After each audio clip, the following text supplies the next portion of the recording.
হজ করলে সব গুনাহ মাফ হয়, কিন্তু বান্দার হক নষ্টের গুনাহ মাফ হয় না।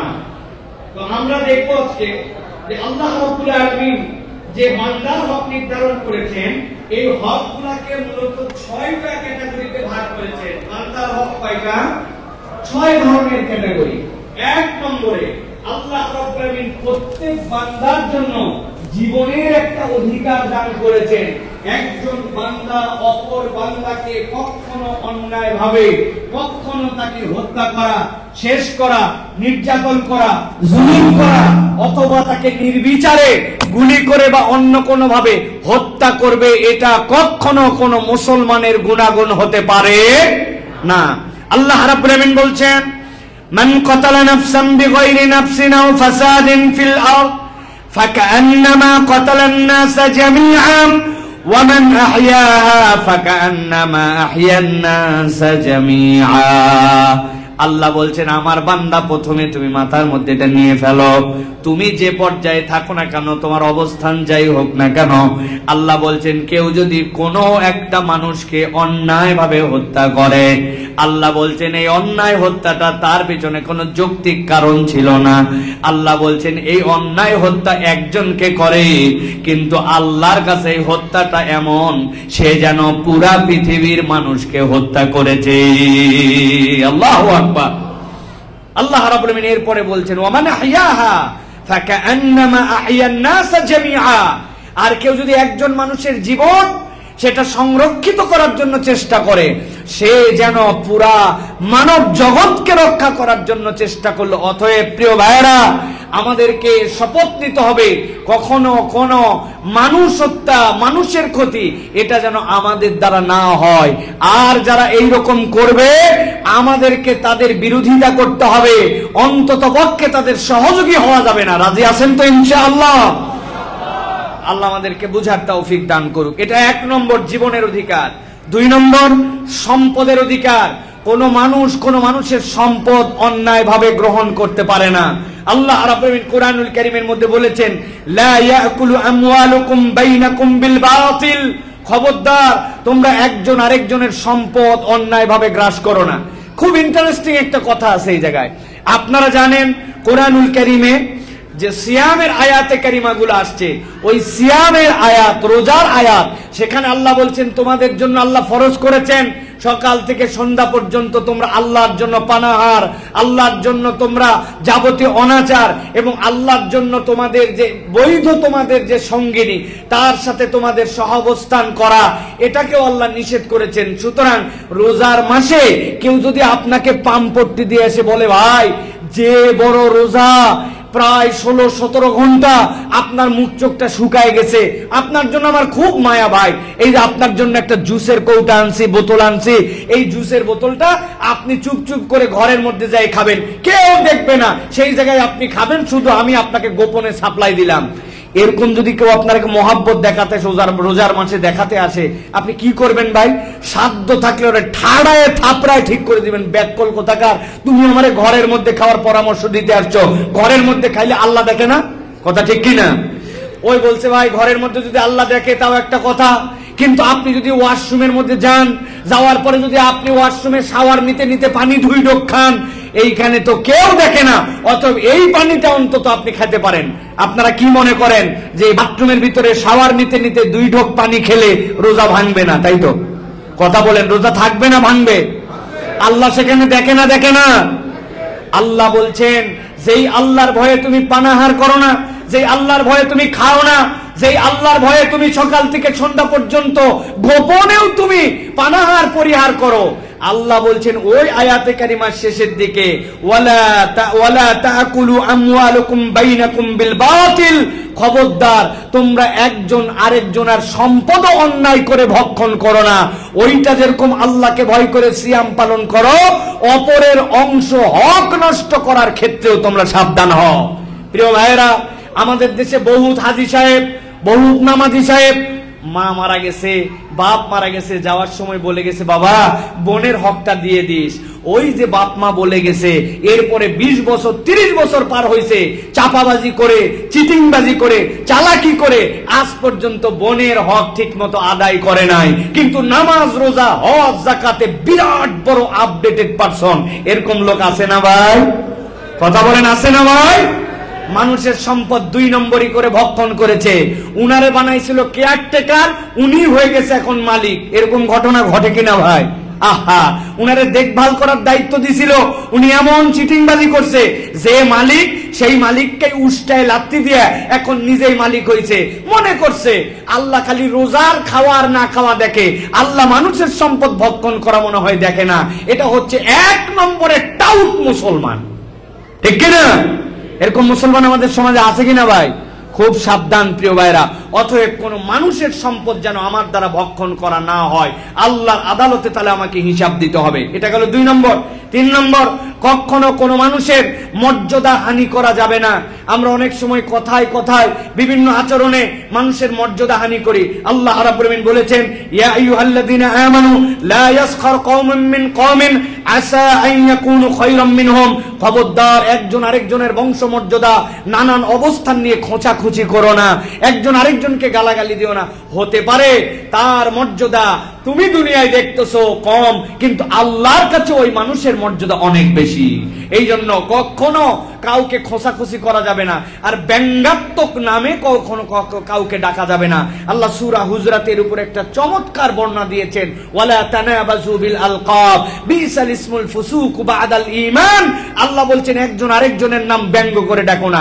একটু ছোট সাইজে ওনার নাম আছে আব্দুল সাত্তার, কিন্তু ওই নামে ডাকে না, সামনে বলে না কিন্তু পিছনে বলে। ওই যে বাটুটা আছে না, বলি না আমরা ভাই ব্যঙ্গ করে, কালু মিয়া বলি আমরা, নানান ধরনের কথা বলি আমরা। অতএব কাউকে ব্যঙ্গ করে ডাকা যাবে না, এটাও বান্দার হকের মধ্যে অন্তর্ভুক্ত, এটা মনে রাখতে হবে। চতুর্থত, আল্লাহ রাব্বুল আলামিন বান্দার হকের একটা অংশ দিয়েছেন, ধর্মীয় একটা স্বাধীনতা রাব্বুল আলামিন দিয়েছেন। কেউ কারো ধর্মীয় স্বাধীনতা হরণ করতে পারবে না। আল্লাহ কোরআনে বলছেন, লা ইকরাহা ফিদ-দীন ক্বাদ তাবায়্যানার রুশদু মিনাল গাই। আল্লাহ বলছেন পথ পরিষ্কার হয়ে গেছে, সত্য মিথ্যা জানাজানি হয়ে গেছে। অতএব আল্লাহ বলছেন তোমরা যেন কখনো দ্বীনের ব্যাপারে যেন বাড়াবাড়ি করবা না, কারো উপরে দ্বীনকে চাপায় দিবে না। রব্বুল আলামিন বলছেন, ফামাই ইয়াকফুর বিত-তাগুত ওয়া ইউমিন বিল্লাহ ফাকাদ। আল্লাহ রাব্বুল আলামিন বলছেন জেনে রাখো, কেউ যদি তাগুতকে অনুসরণ করে, তাগুতকে ছেড়ে দেয় আর আল্লাহকে অনুসরণ করে, রব্বুল আলামিন বলছেন সে তো এমন একটা দড়িকে ধরলো, বিল উদওয়াতিল উসকা, সুদীর্ঘ একটা দড়ি সে ধরলো, যেই দড়ির থেকে সে আর বিচ্ছিন্ন হবে না। অতএব আমাদেরকে মনে রাখতে হবে আমাদের দ্বীন, আমাদের ইসলাম, এর উপরে আমাকে অটল এবং অবিচল থাকতে হবে। এইটার উপরে আমাকে নিজেদের ইস্তেকামতের উপরে থাকতে হবে, কেননা এইটা আল্লাহ রাব্বুল আলামিন আপনার আমার জন্য এই দ্বীনকে নির্ধারণ করেছেন। প্রিয় ভাইরা, 5 নম্বরে যে বিষয়টি, সেটি হচ্ছে বিচার এবং ন্যায় বিচারের অধিকার। প্রত্যেক মানুষের ন্যায় বিচারের অধিকার আছে। আপনি কোন অজুহাতে, কোন কারণে কোন মানুষের প্রতি অনাচার করতে পারবেন না। আপনি যদি দায়িত্বশীল হন, দায়িত্বশীলতার জায়গাতে কখনো আপনি কারো প্রতি অন্যায়, অবিচার, জুলুম, নির্যাতন, আপনি তাদেরকে অন্যায়ভাবে হত্যা, অন্যায় আচরণ, জেল, জুলুম, তাদের সাথে কষ্ট দিয়ে তাদেরকে নাগরিক অধিকার বঞ্চিত করা, এটা আল্লাহর কাছে হক্কুল ইবাদ। অতএব ন্যায় বিচার যেন কেউ আমার থেকে বঞ্চিত না হয়, এটা আমার মাথায় রাখতে হবে। নামে দাবি করি মুসলমান, নামে দাবি করি হ্যান ত্যান, কিন্তু আচরণে দেখলে দেখা যায় আমরা ন্যায় বিচারের কাছাকাছিও নাই। আমরা সব সময় পার্সিয়ালিটির মধ্যে থাকি, আমরা সব সময় নিজের ফেভার করার চেষ্টা করি, কিন্তু আল্লাহ রাব্বুল আলামিন নিষেধ করেছেন। আল্লাহ বলেছেন, ইন্নাল্লাহা ইয়া'মুরুকুম বিল আদলি ওয়াল ইহসান ওয়া ইতাইযিল কুরবা। আল্লাহ বলছেন খবরদার, আল্লাহ তোমাদেরকে ন্যায় প্রতিষ্ঠার আদেশ দিলেন। তোমরা এই ন্যায় প্রতিষ্ঠা করতে যে তোমাদের নিকট আত্মীয়, তোমাদের কাছাকাছি মানুষ, তাদেরকে তোমরা ফেভার করে কখনো যেন তোমরা ন্যায় থেকে বঞ্চিত করো না মানুষকে। অতএব আমাদেরকে এই বিষয়ে সতর্ক থাকতে হবে প্রিয় ভাইরা। সর্বশেষ যেটা বলবো প্রিয় ভাইরা, সেটা হচ্ছে আল্লাহ রাব্বুল আলামিন মত প্রকাশেরও একটা স্বাধীনতা দিয়েছেন। এই স্বাধীনতা মানে বেপরোয়াগিরি না। আপনি কোন কথা বলবেন, আপনি কোন মত প্রকাশ করবেন, আপনি কিভাবে বলবেন, এটাকে জাস্টিফাই করতে হবে। আপনি যা শুনলেন তাই বললেন, ইসলাম এটাকে সাপোর্ট করে না। কাফা বিল মারই কাযিবান আইয়ুহাদ্দিসা বিকুল্লি মা সামিআ। আপনি যা শুনলেন তাই বললেন, এটা ইমানদারের চরিত্র হতে পারে না। কান কথা বলা যাবে না, অথেন্টিক সোর্স থেকে অথেন্টিক কথা বলতে হবে, এটা ইমানদারের চরিত্র হবে। অযথা একটা কথা শুনলাম, আগা নাই গোড়া নাই, কে যেন বলেছে, কে বলেছে জানি না, বলে দিলাম, এটা ইসলাম পছন্দ করে না। সাথে সাথে আল্লাহ রাব্বুল আলামিন সাথে সাথে বলেছেন, ইয়া আইয়ুহাল্লাযীনা আমানু লিমা তাকুলুনা মা লা তাফআলুন কাবুরা মাকতান ইনদাল্লাহি আন তাকুলু মা লা তাফআলুন। হে মানুষেরা, যা তুমি করো না তা তুমি কেন বলো? আল্লাহর কাছে খুব অপছন্দনীয় যে তোমার সাথে যেটা যুক্ত নাই ওরকম কিছু তুমি যদি করো, রব্বুল আলামিন এটা পছন্দ করেন না। অতএব বান্দার হকের সাথে আমাদের যে বিষয়গুলি জড়িত, এইগুলো আমাদেরকে খুব সাবধানভাবে প্রতিটা ধীরস্থির পদক্ষেপে এখানে আমাদের সিদ্ধান্ত নিতে হবে। কেননা আল্লাহর হক নষ্ট হলে আল্লাহ ক্ষমা করে দিতে পারেন, কিন্তু বান্দার হক যদি নষ্ট করি, আল্লাহ রাব্বুল আলামিন ওই বান্দা যদি ক্ষমা না করে, ওই বান্দার থেকে যদি সিস্টেমে আমি মাফ নিতে পারি, রব্বুল আলামিন আমাদেরকে ক্ষমা করবেন না। প্রিয় ভাইয়েরা, এটা গেল একটা পর্ব।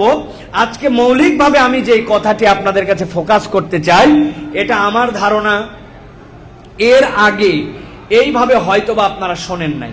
আজকে আমরা যেটা বলতে চাই যে প্রত্যেকটা মানুষের নানান ধরনের গুণাগুণ থাকে। আল্লাহ রাব্বুল আলামিন দুনিয়াতে যত মানুষ প্রেরণ করেছেন, প্রতিটা মানুষের স্বকীয়তা আছে। আল্লাহর দুনিয়ায় রব্বুল আলামিন রাসূল সাল্লাল্লাহু আলাইহি ওয়াসাল্লামের দ্বারা অনেক গুণাগুণের প্রকাশ দুনিয়ার মানুষের কাছে করেছেন। কিন্তু আজকে আমরা এমন 5টি গুণাগুণের কথা আলোচনা করব, যেই 5টা গুণাগুণ আমাদেরকে আল্লাহ রাব্বুল আলামিনের কাছে অনন্য মানুষ হিসাবে উপস্থাপন করবে ইনশাআল্লাহ।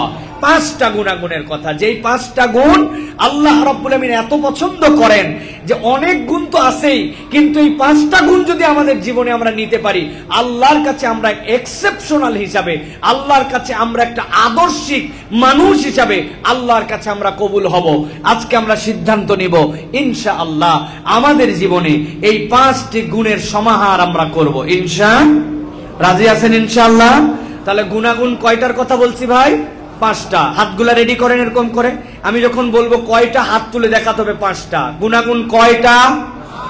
সব হাত ওঠে নাই, আরেকবার নামান, সবাই একসাথে হাত তুলতে হবে। গুণাগুণ কয়টা? সব হাত উঠছে ভাই? সোজা হয়ে আরেকবার নামান, আরেকবার লাস্ট চান্স। ওই যে পিছনে দাঁড়ায় আছেন, আপনারা আমাদের সাথে না ভাই? তো আপনারা হাত তুলেন না যে? তাহলে আমরা আজকে কয়টা গুণাগুণের কথা শুনবো? গুণাগুণ কয়টা? 5টা ইনশাআল্লাহ। চিন্তা করতেছেন হুজুর হাত তুলায় কি ডিস্টার্ব শুরু করলেন নাকি ভাই? এইটা বলার উদ্দেশ্য প্রিয় ভাইয়েরা, আমরা অনেক সময় অ্যাটেনশন হারাই ফেলি। আমরা মাহফিলে আসি, কথা শুনি, ওয়াজ শুনি, চলে যাই, কিন্তু আমাদের ওয়াজগুলি, আলোচনাগুলি আমাদের ঘর পর্যন্ত যায় না। আজকে আমার টার্গেট হচ্ছে যে আপনাদের এই বাফেলোর যে যে প্রান্ত থেকে এসেছেন, আজকের আলোচনাটা যেন আপনাদের ঘরে পৌঁছায় এবং পরিবারের মধ্যে যেন এটা নিয়ে আলোচনা হয়। আমি এইভাবে এই 5টি গুণাগুণের কথা আলোচনা করার জন্য চেষ্টা করব। আল্লাহ যেন আমাদের সকলকে এইগুলি পালন করার তৌফিক দান করেন, বলেন আল্লাহুম্মা আমিন। আল্লাহ রাব্বুল আলামিন বলছেন, গভীর মনোযোগে খেয়াল করেন, ইন্নাল্লাযীনা আমানু ওয়া আমিলুস সালিহাত। রব্বুল আমিন বলছেন, তোমাদের মধ্যে যারা ঈমান আনে আর তোমাদের মধ্যে যারা আমলে সালেহ করে, আল্লাহ বলছেন আমি রব তাদের ব্যাপারে সিদ্ধান্ত জানালাম, উলাইকা হুম খায়রুল বারিয়া। এই মানুষগুলা কল্যাণের রাস্তায় আছে, এই মানুষগুলা আল্লাহ রাব্বুল আলামিনের দেখায় দেওয়া পথে আছে। আল্লাহ নিজে বলতেছেন 2টা গুণ আছে যার সাথে রব্বুল আলামিন তাকে কল্যাণের রাস্তার পথিক বলে ঘোষণা দিয়েছেন। আল্লাহ রাব্বুল আলামিন বলছেন, ও দুনিয়ার মানুষ ভালো করে জেনে রাখো, তোমার ঈমান আনার কারণে আর আমলে সালেহ করার কারণে দুনিয়ায় হয়তো তোমার বাড়ি নাই, দুনিয়ায় হয়তো তোমার গাড়ি নাই, দুনিয়ায় হয়তো যেই রকম তুমি চিন্তা করেছিলে এরকম তোমার অবস্থান হয়তো নাই, কিন্তু এই দুই গুণ আল্লাহর কাছে তোমাকে এমন মর্যাদাশীল বানাবে, এমন দামি তোমাকে বানাবে। আল্লাহ বলছেন জাযাউহুম ইনদা রাব্বিহিম জান্নাতু আদনিন তাজরি মিন তাহতিহাল আনহারু খালিদিনা ফিহা আবাদা। আল্লাহ রাব্বুল আলামিন বলছেন যাদের দুনিয়ার বুকে এই দুইটা কোয়ালিটি থাকবে, ঈমান আর সাথে তার সাথে নেক আমল যুক্ত হবে, রব্বুল আমিন বলছেন আমি রব তাদেরকে বললাম কল্যাণের পথের প্রতীক। আর আল্লাহ তাদের ব্যাপারে বলছেন জাযাউহুম ইনদা রাব্বিহিম, আল্লাহর কাছে তাদের জন্য উত্তম বিনিময় আছে। কি বিনিময়? জান্নাতুন তাজরি মিন তাহতিহাল আনহার, এমন একটা জান্নাত তাদের জন্য আছে যার পাদদেশ দিয়ে আল্লাহ নহরমালা প্রবাহিত রেখেছেন।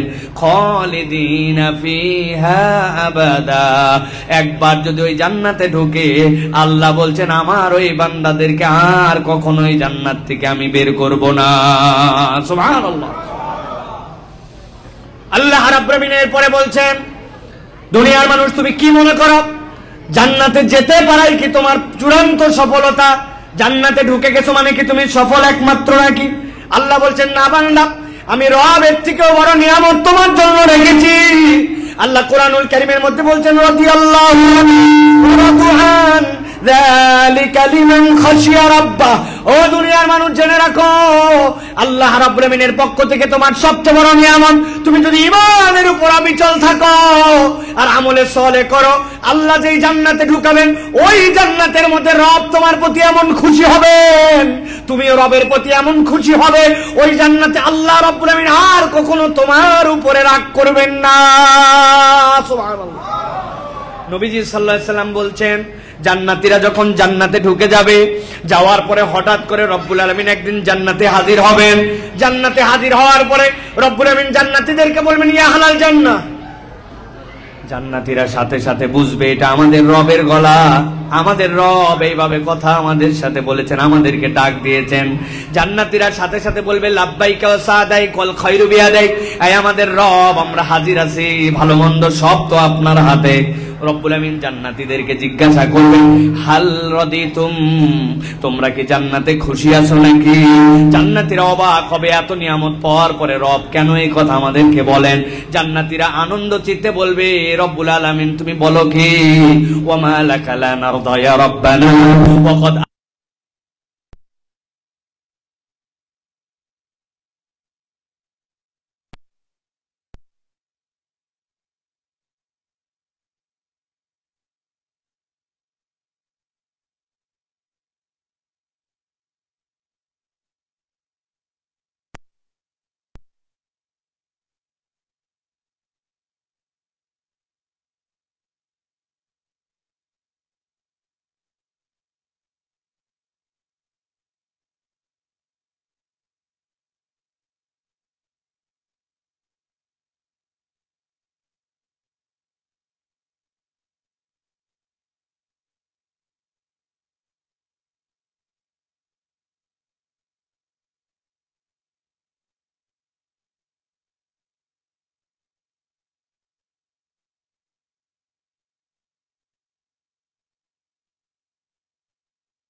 এই সন্তুষ্টি পাওয়ার মৌলিক গুণাগুণ হচ্ছে দুইটা, ইন্নাল্লাযীনা আমানু ওয়া আমিলুস সালিহাত, ঈমান আনবে আর আমল সালেহ করবে। আমি আপনাদের কাছে জিজ্ঞাসা করতে চাই প্রিয় ভাইরা, আপনাদের ধারণা কি ভাই আমলে সালেহ মানে কি? আমি যদি যেটা বলবো এটা সহমত পোষণ করেন তাহলে আপনারা উত্তর দিবেন নামাজ, রোজা, হজ, যাকাত, এইগুলা কি নেক আমল না নেক আমল? কথা বলতে হবে।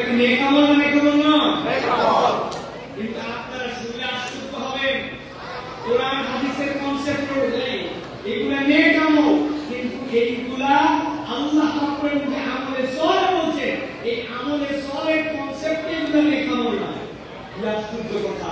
নামাজও যদি নেক আমল না হয়, নেক আমল আর কোনটা? ঠিক আছে, থাকবে না ভাইরা? ভালো করে বুঝেন। আল্লাহ যদি বলতেন ইন্নাল্লাযিনা আমানু ওয়া আতাউস যাকাত, ইন্নাল্লাযিনা আমানু ওয়া আতুস সাদাকা, ইন্নাল্লাযিনা আমানু ওয়া আকিমুস সালাহ, আল্লাহ কিন্তু বলেন নাই ইন্নাল্লাযিনা আমানু ওয়া আমিলুস সালিহাত, নামাজ রোজা হজ যাকাতের নেক কাজ। কিন্তু নামাজ রোজা হজ যাকাত একমাত্র নেক কাজ নয়। কেননা যার সাথে নামাজ নাই, রোজা নাই, হজ নাই, যাকাত নাই, ওর নামই ইসলামের দপ্তরে নেই। ঠিক কি না? ঠিক। এই যে বিল্ডিং, এই বিল্ডিং এর এই পাশে ওয়াল, এই পাশে দেওয়াল, পিছন দেওয়াল, সামনে দেওয়াল, পিছন দেওয়াল, এইটা হচ্ছে বিল্ডিং এর দুনিয়া। এই বিল্ডিং এর খুঁটি। এখন কেউ যদি বলে এই বিল্ডিং ছাদ দিয়ে দাঁড়া আছে, কিন্তু ডানে বামে সামনে পিছনে কোনো খুঁটি নাই, পিলারও নাই, প্রাচীরও নাই, কথাটা অবাস্তব না? ঠিক একই রকম নবী বলেছেন বুনিয়াল ইসলাম আলা খামসিন, ইসলামের মৌলিক দিকগুলো পাঁচটা: সালাত, সিয়াম, হজ, যাকাত, আল্লাহর প্রতি কালেমা। এটা ইসলামের নীতি। এখন যেই ব্যক্তি নামাজ পড়ে না, যেই ব্যক্তি ফরজ হয়েছে তারপরে হজ করে না, যেই ব্যক্তি রমজানের রোজা রাখে না, ও তো ইসলামের পিলারই মানে না। আপনি পিলার মানে আপনি স্কুলের মধ্যে আপনার নাম কেমন করে মেনশন করেন? আমাদের সমাজে অনেক লোক আছে বরং যে বলবে নামাজ পড়ি না কিন্তু ঈমান ঠিক আছে। আছে না ভাই? এই গ্রুপ আছে না? রোজা রাখে না কিন্তু ঈমান ঠিক আছে। মুসলমান হিসেবে এক নম্বর দিয়ে বলে এত সস্তা বানায়েন না। ইসলাম তো সস্তা বিষয় নয়।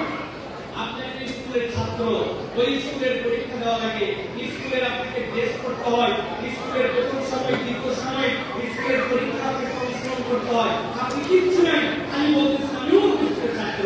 আর আপনি যদি বলতে আপনার কারো পানিশমেন্ট হবে, যেটা কোনো প্রতারক। তাহলে ইসলামে যদি আপনি দুনিয়াতে বিষয় না মানেন, তাহলে তো আপনি ইসলামের দিকে থাকে না। এই জন্য বলবো নামাজ রোজা হজ এগুলো ভালো কাজ, কিন্তু আল্লাহ ইন্নাল্লাযিনা আমানু ওয়া আমিলুস সালিহাত বলে আল্লাহ কেবল নামাজ রোজা হজ যাকাতকে মেনশন করে নাই। কোয়ালিটির কথা বলেছেন, যে এই কোয়ালিটি বান্দা অর্জন করলে আল্লাহ রাব্বুল আলামিনের জান্নাত এবং রব্বুল আলামিনের সন্তুষ্টি অর্জন করতে পারবে। আজকে আমরা এরকম 5টি কোয়ালিটি নিয়ে সংক্ষিপ্ত কিছু কথা বলতে চাই। আবারও আল্লাহর কাছে কামনা করছি রব্বুল আলামিন যেন এই কথাগুলি আমাদের জীবনে বাস্তব করার তৌফিক দান করেন। বলেন আল্লাহুম্মা আমিন। 1 নম্বর বিষয় হচ্ছে প্রিয় ভাইরা, আল্লাহ রাব্বুল আলামিনের কাছে সর্বোত্তম হিসাবে বিবেচিত কে হবে, আল্লাহ রাব্বুল আলামিন তার একটা মানদণ্ড দিয়েছেন। আল্লাহর কাছে সর্বোত্তম কে, সবচেয়ে উত্তম হিসাবে বিবেচিত হবে কে?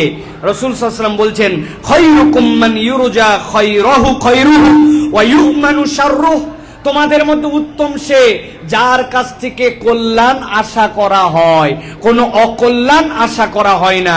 ওয়া শাররুকুম মান লা ইউরজা খায়রুহু ওয়া লা ইউমানু শাররুহু, যার কাছে খারাপ হচ্ছে আল্লাহর কাছে সে যার কাছ থেকে কোনো ভালো আশা করা হয় না, বরং তার কাছ থেকে মানুষ খারাপটাই পায়। ভালো করে বোঝেন, একটা মানুষের কল্যাণ করার আপনার সামর্থ্য নাই, একটা মানুষকে টাকা দিয়ে সহযোগিতা করার সামর্থ্য নাই, একটা মানুষকে ঘর বানিয়ে দেওয়ার সামর্থ্য নাই, একটা মানুষের হয়ে কেসে লড়ার সামর্থ্য নাই, একটা মানুষের হয়ে আপনি অপর জায়গায় যে ফাইট করবেন, মারামারি করবেন সামর্থ্য নাই।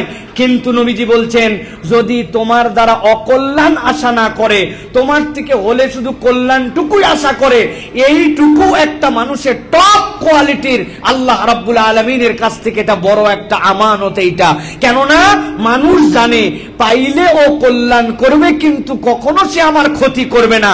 নবীজি বলছেন এর থেকে উত্তম আর মানুষ নাই। সুবহানাল্লাহ। উল্টাটা কি? মানুষ ভয় পায়, এই লোকের কাছে যাইস না বাবা, বিপদের কথা বলিস না বাবা, এই কথা বললে উল্টা আরো আমারে ফাঁসায় দিতে পারে। এরকম লোক আমাদের সমাজে আছে কিনা ভাই? মানুষ ভয়ে তাদের কাছে যেতে চায় না। অতএব নিজের কোয়ালিটিটা এমন বানায়, অন্তত মানুষ যেন আমাকে নিরাপদ ভাবে, আপনার কথা থেকে আপনার আচরণ থেকে যেন মানুষ নিরাপদ ভাবে।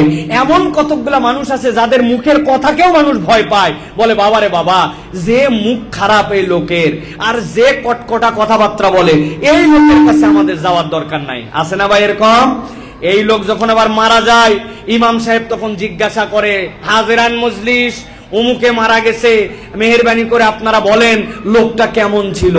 লোকজন ভিতরে ভিতরে চিন্তা করে কেমন যে ছিল আমার জানাই ছিল, কিন্তু এই মজলিস আর বলে কি হবে, বলে ভালো ছিল হুজুর তাড়াতাড়ি জানাজা শেষ করেন, ঝামেলা মিটান, যেমন ছিল ওইটা আমার জানাই ছিল।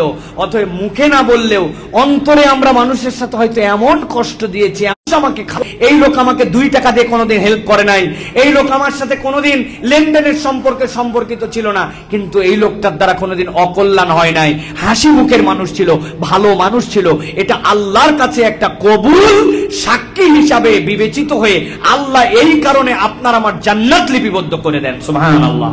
প্রিয় ভাইয়েরা, অতএব 1 নম্বর কোয়ালিটি যেটা আমাদের জীবনে হবে, কোন সম্পর্ক বা পরিচয় ছাড়াই সাহায্য করার মানসিকতা, এটা 1 নম্বর কোয়ালিটি অর্জন করতে হবে। আবার বলি, খেয়াল করেন, কোন পরিচয় অথবা কোন সম্পর্ক ছাড়াই অপরকে সাহায্য করার মন মানসিকতা আমাদের বানাতে হবে। আপনার ভাই, আপনার পরিচিত, আপনার বন্ধু আপনার সাথে চলাফেরা করে, তার তো ভালো করা, তার কল্যাণ করা, তার সাহায্য করা, এটা আমাদের মানবীয় ফিতরাত। কিন্তু এমন এমন সিচুয়েশন আসবে যেখানে সে আপনার পরিচিত নয়, সে আপনার নিকট নয়, তাকে আপনি চেনেন না, কিন্তু ওই মানুষটাকেও আপনার সাহায্য করার মন মানসিকতা যদি থাকে, এটা হচ্ছে মানব জীবনের অন্যতম একটা গুণ। আল্লাহ নবী সাল্লাল্লাহু আলাইহি সাল্লাম বলছেন, দুনিয়ার মানুষ শুনে রাখো, মান কানা ফি হাজাতি আখিহি কানাল্লাহু ফি হাজাতিহি। কেউ যদি অপর ভাইয়ের কোনো কল্যাণ কাজে নিয়োজিত থাকে, আল্লাহ ওই বান্দার উপকার আর কল্যাণ করতে থাকেন। সুবহানাল্লাহ বিহামদি।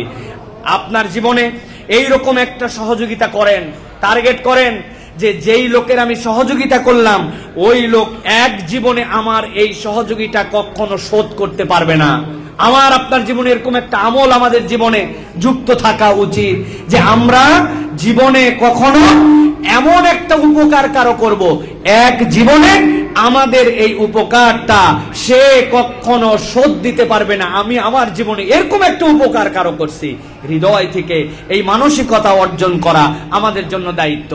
আল্লাহ রাব্বুল আলামিন কোরআনুল কারীমের মধ্যে বলছেন, দুনিয়ার মানুষ ভালো করে জানো, আমি আল্লাহ রাব্বুল আলামিন তোমাদের জন্য দায়িত্ব দিলাম, তাআওয়ানু আলাল বিররি ওয়াত তাকওয়া ওয়ালা তাআওয়ানু আলাল ইসমি ওয়াল উদওয়ান। তোমরা মানুষকে নেক কাজের দিকে সহযোগিতা করো, কল্যাণ কাজে সহযোগিতা করো, আর আমি রব্বুল আমিন তোমাদের জন্য নিষেধ করলাম কখনো আল্লাহদ্রোহিতার পথে অথবা আল্লাহহীন যেই কাজ ওই কাজের পথে কখনো যেন একজন আরেকজনের সহযোগী হয়ো না। নবীজি সাল্লাল্লাহু আলাইহি ওয়াসাল্লাম এই জন্য মানুষকে বলছেন, ও মানুষ, তোমার দায়িত্ব হচ্ছে তুমি কথা বলো যদি ভালোটা পারো, আর যদি তুমি মনে করো যে তোমার কোনো কথার দ্বারা এখানে উপকার নাই, তাহলে আল্লাহ বলছেন তোমার মুখটাকে তুমি বন্ধ করে রাখো। ওই মুখ বন্ধ করে রাখাও নবীর নির্দেশ অনুযায়ী হবে। আল্লাহ এটার মধ্যেও আপনার আমার জন্য কল্যাণ ঢুকায় রাখবেন। এই জন্য কখনো আমাদের মুখ দ্বারা, আমাদের আচরণ দ্বারা অপরের জন্য কোনো ক্ষতি হবে এরকম যেন না হয়, বরং চেনা হোক অচেনা হোক ওই মানুষ যেন আমার দ্বারা কল্যাণ পায়, আমার প্রচেষ্টা হবে আমার দ্বারা যেন যে সহযোগিতা পায়, এই মেন্টালিটি আচরণ আপনার আমার হৃদয়ের মধ্যে ধারণ করার চেষ্টা করতে হবে। নবীজি সাল্লাল্লাহু আলাইহি সাল্লামের একটা অনন্য হাদিস আপনাদের কাছে বলি, অবাক করা হাদিস। নবী করিম সাল্লাল্লাহু আলাইহি সাল্লাম বলছেন, উনসুর আখাকা যালিমান আও মাজলুমান। অর্থ বোঝেন? মেয়েদের আমি অনুরোধ করব, মা বোনদের, আপনাদের বাচ্চারা আবার অনেক কথা বলছে, ছেলেদের এখানে একদম ঠান্ডা পরিবেশ, চমৎকার ভাবে সবাই কথা শুনছে, কিন্তু আপনারা যদি আপনাদের বাচ্চাদেরকে একটু টেক কেয়ার করেন, একটু খেয়াল করেন আপনার বাচ্চা কি করতেছে, কেন কথা বলতেছে, তার কি চাহিদা, তাকে একটু আস্তে করে ইশারা করেন, ঠোঁট বন্ধ করতে বলেন, ভালো করে খেয়াল করেন। নবীজি সাল্লাল্লাহু আলাইহি সাল্লাম বলছেন, উনসুর আখাকা যালিমান আও মাজলুমান, তুমি তোমার ভাইকে যদি মজলুম হয় তাও সহযোগিতা করো, অথবা যদি জালেম হয় তাও সহযোগিতা করো। আচ্ছা বলেন তো ভাই, জালেমকে আপনি কেমন করে সহযোগিতা করবেন? একজন খুব জোরে একজনকে মারতেছে, আপনি বলতেছেন আসে ভাই আপনি মারতেছেন খুব ভালো কথা, কিন্তু যেরকম লাঠি দিয়ে মারতেছেন মনে হয় জুত হচ্ছে না মায়ের, অথবা আমি মোটা একটা লাঠি এনে দিচ্ছি আপনি মোটা লাঠি দিয়ে মারেন। এটা কি বলবো আমরা প্রিয় ভাইরা? ভালো করে বোঝেন। নবীজি সাল্লাল্লাহু আলাইহি ওয়াসাল্লাম বলছেন উনসুর আখাকা যালিমান আও মাজলুমান ফাকালা রাজুলুন ইয়া রাসূলুল্লাহ আনসুরুহু মাজলুমান ফাকাইফা আনসুরুহু যালিমান। যদি সে মাজলুম হয় আমি তাকে হেফাজত করার জন্য বাঁচানোর জন্য সহযোগিতা করব, কিন্তু সে যদি জালেম হয় আমি কিভাবে সহযোগিতা করব? নবী করিম সাল্লাল্লাহু আলাইহি সাল্লাম বললেন ফাকালা তামনাউহু মিনাজ যুলমি ফাযালিকা নাসরুকা ইয়া। তুমি তার জুলুম থেকে তাকে ঠেকাও, তুমি যদি তাকে জুলুম থেকে আটকাও, তাকে বুঝাও তুমি এটা মারতে পারো না, এটা করতে পারো না, এইটা তোমার কাজ নয়, এটা করলে তোমার জন্য ক্ষতি হবে, তুমি যে তাকে জুলুম থেকে ঠেকাইছো এটাই হবে ওই ভাইকে সাহায্য করা। আল্লাহ রাব্বুল আলামিন এর বিনিময়ে তোমাদের দুইজনকেই উত্তম যাজা খায়ের দান করবেন। সুবহানাল্লাহি ওয়া বিহামদিহি। প্রিয় ভাইরা, কিন্তু আমরা আমাদের সমাজে দেখতে পাই এখন আমরা অন্যায় প্রতিরোধে আর আগায় আসি না। আমরা অন্যায় যদি দেখি, খারাপ যদি দেখি, আমি যদি ব্যক্তিগত আক্রান্ত না হই তাহলে আমি চিন্তা করি এটা কি আমার কোনো বিষয় হলো নাকি, এটার সাথে আমার ইনভলভেন্সি নাই, অতএব আমরা মানুষকে অন্যায় থেকে ফিরাই না। প্রিয় ভাইরা, আর একটা হাদিসের অপব্যাখ্যা আমাদের আছে, আপনারা জানেন কিনা এই হাদিস? দেখেন তো ভাই আপনাদের মনে পড়ে কিনা? নবীজি বলছেন মান রাআ মিনকুম মুনকারান ফালিয়াতাগাইয়িরহু বিয়াদিহি। কেউ যদি তোমরা কোনো অন্যায় দেখো তাহলে তোমাদের এক নম্বর দায়িত্ব হচ্ছে তোমরা ওই অন্যায় দেখলে তোমরা ওই অন্যায়কে শক্তি দ্বারা প্রতিহত করবে। যদি না পারো তাহলে মুখ দ্বারা করবে, যদি না পারো তাহলে কি দ্বারা করবা? কথা বলেন। প্রথমে শক্তি দ্বারা, হাত দ্বারা, এরপরে মুখ দ্বারা, এরপরে কি দ্বারা ঘৃণা করবেন? মুখ দিয়ে বলেন, একটু শুনতে পাই না আমি। কি দ্বারা? আমরা এখন এই হাদিসকে উল্টায় ফেলছি, উল্টায় ফেলে এখন আমরা প্রথমেই অন্তর থেকে ঘৃণা করা শুরু করি। কোনো খারাপ দেখলে আমরা বলি আহারে খুব খারাপ কাজ, এইটা একদম একটা বাজে কাজ হয়েছে, আস্তাগফিরুল্লাহ আস্তাগফিরুল্লাহ বলে আমরা ওখান থেকে মনে করি যে একদম প্রথমেই নিচুর থেকে আমরা শুরু করি। হাদিসে আমরা উল্টায় ফেলছি, প্রথম কাজ ছিল শক্তি, এরপরে মুখ, আর আমরা এখন অন্তর দিয়ে আগে ঘৃণা করতে শুরু করি। আমি উদাহরণ দেই, বাংলাদেশে এক মসজিদের সামনে সিঁড়িতে একটা কুকুর মারা গেছে, কুকুর একটা মারা গেছে। কুকুর মারা যাওয়ার পরে ফজরের সময় ইমাম সাহেব যখন মসজিদে ঢুকবে, ঢুকার মুহূর্তে দেখে হায় হায় কুকুর মরার জায়গা পালো না, কুকুর মরছে মসজিদের সিঁড়িতে। সে মনের দুঃখে রাগে আল্লাহ রাব্বুল আলামিনের ওই বান্দা কুকুরের উপর দিয়ে লাফ দিয়া মসজিদের ভিতর ঢুকছে, সব মুসলিম কুকুরের উপর দিয়ে লাফ দিয়ে গেছে। যাই মসজিদের মধ্যে ফজরের নামাজের পর হুজুর বলছে বাবারা ফজরের নামাজের পর কেউ যায়েন না, ফজরের নামাজের পরে কুত্তা সরানোর জন্য দোয়া হবে। কুত্তা যেহেতু মসজিদের সামনে মরছে, ফজরের নামাজের পর হুজুর এখন দোয়া করতে সকলকে নিয়ে, রব্বুল আলামিন মুসল্লিদের আসতে বড় কষ্ট, একটা কুত্তা মসজিদের সিঁড়িতে মরে গেছে, আল্লাহ মেহেরবানি করে তুমি এই কুত্তাকে সরায় দাও আল্লাহ, কেননা এই কুত্তার কারণে মসজিদে আসতে আমাদের বড় কষ্ট। বলে টলে দোয়া করে সবাই চলে গেছে। দিনের রোদ উঠছে, জোহরের আগদে আগদে মসজিদের সামনের ওই কুত্তার পেট ফুলে পেট বাস্ট হয়ে গেছে। বুঝে থাকলে বলেন ফজরে যা গন্ধ ছিল জোহরে গন্ধ কম না বেশি? কথা বলেন, কম না বেশি? তুমুল গন্ধ। হুজুর চিন্তা করছে আহারে সকালের যে দোয়া হয়েছে এই দোয়া সিন্নি দিয়া হয় নাই, মনে হয় এই জন্য দোয়া কবুল হয় নাই। হুজুর ঘোষণা দিয়েছে আসরের পরে কুত্তা সরানোর জন্য দোয়া হবে, তাবারুক দিয়ে সবাই আসবেন। আসরের সময় তাবারুক দিয়ে কঠিন দোয়া যদি করে, আপনারা বুঝে থাকলে বলেন ওই কুত্তা কি মসজিদের সামনে থেকে সরবে? গন্ধ কি কমবে না বাড়বে? বাড়বে। আহা, কেউ কেউ আস্তাগফিরুল্লাহ আস্তাগফিরুল্লাহ বলে নাক ধরে যাচ্ছে আর বলছে কুত্তা খারাপ, গন্ধ খারাপ। আপনার ভালো করে অনুভবের জায়গা আছে। ওই কুকুর মারা যাওয়ার পরে কুকুরের গন্ধ খারাপ, আস্তাগফিরুল্লাহ পড়ছেন, দোয়া করা লাগবে, কিন্তু যার হাতের ক্ষমতা ছিল সে ওইটাকে সরাই দিতে পারত, নিজে পারে না, কল করত সভাপতি সাহেব মসজিদের সামনে কুকুর মারা গেছে, কুত্তা সরানোর জন্য মিউনিসিপ্যালিটিকে কল করেন, যারা এটাকে সরায় তাদেরকে ডাক দেন, উনি কিচ্ছু বলে নাই, মুখে বলে নাই, হাতে সরাই নাই, খালি সবাই বলতেছে আস্তাগফিরুল্লাহ, কুত্তার গন্ধ। আপনি যদি এইটা বলেন তাহলে কুকুরের গন্ধ কমবে না আরো বাড়বে, ঠিক কিনা? এখন আমাদের অবস্থা কি? সমাজের কোনো বাস্তবতা আসলে সেখানে আপনার ইনভলভ হয়ে সেটা আপনি সরাতে পারেন, সেটাকে ক্ষমতা প্রয়োগ করতে পারেন, মুখ দিয়ে কথা বলতে পারেন ন্যূনতম, কিচ্ছু না বলে পিঠ বাঁচানোর জন্য আপনি আগের থেকেই খালি আস্তাগফিরুল্লাহ, জিনিসটা খারাপ বাবা, আহা, জিনিসটা একদম বাজে জিনিস, নাউজুবিল্লাহ, বাঁচার কোনো কায়দা নাই। এই গন্ধ সমাজে আরো বেড়ে যাবে। এই জন্য আমাদের দায়িত্ব, আমাদেরকে সচেতন হতে হবে। আর একটা কনসেপ্ট বলি আপনাদের কাছে, আপনারা কখনো এভাবে ভাবেন নাই? এই যে আমরা বলতেছি অন্তরের ঘৃণা, অন্তরের ঘৃণা মানে কি? সারা জীবন অন্তরের ঘৃণা থাকবে না। অন্তরের ঘৃণার একটা কোরআন কনসেপ্ট দিয়েছে, হাদিস কনসেপ্ট দিয়েছে। ভাই, এই কাজটা হয়েছে, আপনি অপছন্দ করেন, হ্যাঁ হ্যাঁ আমি অপছন্দ করি, আপনি অপছন্দ করেন, হ্যাঁ হ্যাঁ আপনিও বলতে পারেন না, আপনিও ক্ষমতা দেখাতে পারেন না, আপনি অপছন্দ করেন, আমিও করি, উনিও করে, উনিও করে, উনিও করে। আপনি বের করার চেষ্টা করবেন কারা কারা এটা অপছন্দ করে। আমরা এবার 5 জন মিলে একটা বলার শক্তি দাঁড় করাবো, 10 জন মিলে আবার ওই খারাপ লাগার থেকে আমরা আবার শক্তি প্রয়োগের দিকে যাব। এইটা হচ্ছে খারাপ লাগা। খারাপ লাগা মানে আস্তাগফিরুল্লাহ বলে ঘরে শুয়ে যাওয়া নয়। কাদের কাদের খারাপ লাগে তারা আমরা পাওয়ার নিতে পারি না, তারা আমরা মুখ দিয়ে বলতে পারি না। ওই খারাপ লাগা গ্রুপ এক হয়ে কথা বলার শক্তি অর্জন করবে। 10 জন কথা বলার শক্তি আছে কিন্তু ক্ষমতা নাই সরাই দেওয়ার, ওই 10 জন কারা এরকম যুক্ত হয়ে উপর দিকে যাবে। এইটা হচ্ছে হাদিসের কনসেপ্ট। এই জন্য নবীজি সাল্লাল্লাহু আলাইহি সাল্লাম বলছেন, শোনো দুনিয়ার মানুষ, তোমাদের জন্য দায়িত্ব দেওয়া হলো যে তোমরা খবরদার খবরদার জালেম তো হবেই না, বরং কেউ যদি জুলুম করে তাকে সেখান থেকে ফিরাতে হবে। এখন ভালো করে বোঝেন, পুরা পৃথিবীময় আমাদের দেশ অনেক জায়গায় আজকে আমরা জুলুমের শিকার, নানান ধরনের জুলুম হচ্ছে। এই জুলুম থেকে বাঁচানোর জন্য আপনার আমার দায়িত্ব আছে কিনা? কথা বলেন, আছে কিনা? ভালো লাইফ লিড করলাম আর থাকলাম আর মনে করলাম আমার কোনো দায়িত্ব নাই, আল্লাহর কাছে জবাব দিতে হবে। প্রিয় ভাইরা, এই জন্য কোন জুলুমের সহযোগী আমরা হব না, আমরা কোন জালেমকে জুলুম করতে দিব না। এটাই হবে ইমানদারের শপথ, ঠিক কিনা?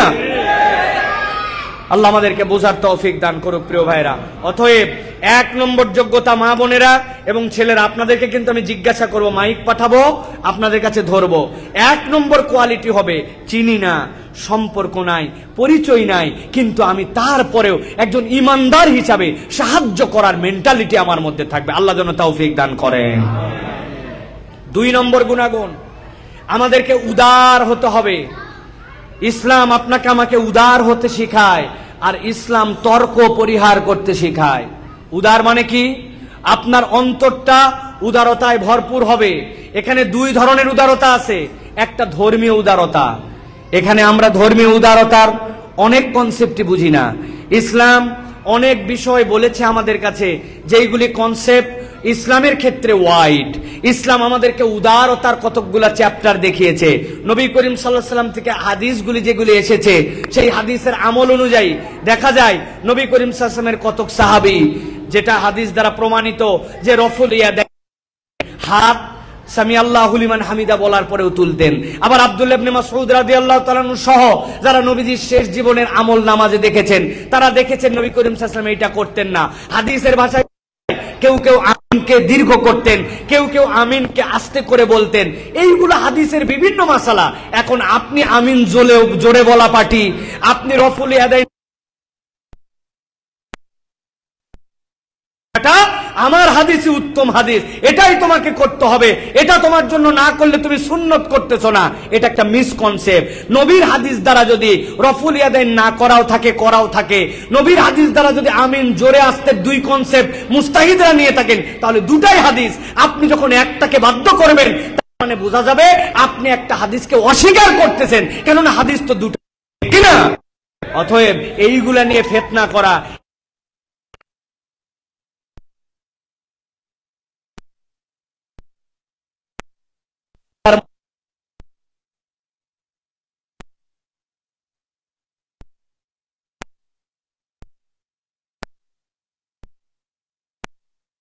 এই মনের থেকে, আমাদের দিল থেকে আমরা কারো ক্ষতি হোক এইটা চাবো না। দুনিয়ার শ্রেষ্ঠ একটা আমল, যেটা দিলের আমল, যেটা করার জন্য দাঁড়াতে হয় না, বসতে হয় না, যেটা করার জন্য আগে পরে আমল করতে হয় না, এরকম একটা অনন্য আমল আছে। খেয়াল করেন, নবীজি সাল্লাল্লাহু আলাইহি ওয়াসাল্লাম সাহাবায়ে কেরামকে নিয়ে বসে আছেন। নবীজি সাল্লাল্লাহু আলাইহি ওয়াসাল্লাম বললেন, ও আমার সাহাবীরা অপেক্ষা করো, এমন একজন ব্যক্তি এখন তোমাদের সামনে হাজির হবে, যেই ব্যক্তিটাকে আমি রাসূল সাল্লাল্লাহু আলাইহি ওয়াসাল্লাম বললাম এই ব্যক্তিটা জান্নাতি। সাহাবায়ে কেরাম ডানে বামে তাকায় দেখছেন আবু বকর রাদিয়াল্লাহু তাআলা, ওমর, ওসমান রাদিয়াল্লাহু, আশারায়ে মুবাশশিরা নবীজি যাদের জান্নাতের ঘোষণা দিয়েছেন সবগুলা মানুষই তো এখানে। নিশ্চয় কে সে সৌভাগ্যবান যেই মানুষটা নবীজি বলেছেন জান্নাতি অপেক্ষা করতেছেন, এমন একটা লোক আসলো যেই লোকটাকে কেউ চেনে না, অপরিচিত মানুষ। সাহাবায়ে কেরাম অবাক হলেন, এই লোকটা জান্নাতি, সুবহানাল্লাহি বিহামদি। সাহাবীরা খুশি হয়ে গেলেন। নবীজি সাল্লাল্লাহু আলাইহি ওয়াসাল্লাম এই কথা বলার পরে এই চ্যাপ্টার ক্লোজ হয়ে গেল। সাহাবায়ে কেরাম চিনে রাখলেন এই লোক জান্নাতি। নবীজি ঠিক পরের দিন একই সময় আবার বললেন এমন একজন লোক আসবে যেই লোকটা জান্নাতি, জেনে রাখো। সাহাবায়ে কেরাম আবার অবাক হলেন, নবীজি নিজেই ঘোষণা দিচ্ছেন জান্নাতে। সাথে সাথে দেখা গেল ওই লোকটাই পরের দিন আবার এসেছে। সাহাবীরা এবার একটু চিন্তার মধ্যে পড়ে গেলেন, একই লোক পর 2 দিন একই টাইমে এসে জান্নাতের ঘোষণা পেয়ে গেল। নবীজি সাল্লাল্লাহু আলাইহি ওয়াসাল্লাম তৃতীয় দিন যখন হলো, তৃতীয় দিনও বললেন এমন একজন ব্যক্তি আসবে এখন যেই ব্যক্তিটা জান্নাতি। সাহাবায়ে কেরাম অবাক হয়ে দেখলেন 3 দিন একই ব্যক্তি রাসূলুল্লাহ সাল্লাল্লাহু আলাইহি ওয়াসাল্লামের জান্নাতের ঘোষণা পেয়ে গেছে। সাহাবায়ে কেরামের মধ্যে থেকে কেউ কেউ চিন্তা করলেন কি আমল তার আছে, কত বড় তার যোগ্যতা, কোন পারফরম্যান্সের কারণে নবীজি সাল্লাল্লাহু আলাইহি ওয়াসাল্লাম এই মানুষকে জান্নাতি ঘোষণা দিলেন। একজন সাহাবী তার বাড়িতে যে মেহমান হয়ে গেলেন, মেহমান হওয়ার অভিনয় করে তার বাড়িতে গেলেন দেখার জন্য রাত্রে কি আমল করে, আমাদেরকেও জান্নাতে যেতে হবে, সেই আমলটা আমাকে শিখে নিতে হবে। সাহাবী অবাক হয়ে গেলেন, ওই লোক রাত্রে এশার নামাজ পড়ে গেছে, খাওয়া দাওয়া করতে দেরি, ঘুম আসতে দেরি নাই, ফজরের আজান পর্যন্ত আর উঠে নাই, তাহাজ্জুদ পর্যন্ত পড়ে নাই। ফজরের আজান হওয়ার পরে রওনা হচ্ছে সে মসজিদে নববীর দিকে। সাহাবী অবাক হয়ে গেলেন যে তোমার কাছে আসলাম প্রিয় ভাই, আমি মেহমান হিসাবে, কিন্তু আসলে মেহমান নয়। নবীজি সাল্লাল্লাহু আলাইহি ওয়াসাল্লাম পরপর 3 দিন বলেছেন এমন একজন সাহাবী আসবে যেই সাহাবী জান্নাতি। তুমি সেই সাহাবী, আমি মনে করেছিলাম এমন কোন ইবাদত করো, রাত্রেবেলা তোমার এমন কোন আমল আছে যে আমল দেখে আমি শিখে নিব তুমি কি আমল করো, কিন্তু আমি দেখলাম তুমি কোনো এক্সট্রা আমল করো না, আসো খাও আর ঘুমাও, ফজরে আজান হলে তারপরে যাও, কি আমল তোমার আমার জানা নাই। সাহাবী বলছেন ও আমার ভাই, আপনি আমাকে যা দেখেছেন আমি তাই করি, এর থেকে বেশি কিছু করি না। সাহাবী মন হতাশ, আস্তে আস্তে চলে যাচ্ছেন। হঠাৎ করে তখন ওই সাহাবী ডাক দিয়েছেন ও আমার ভাই একটু এদিকে আছেন, এদিকে আছেন।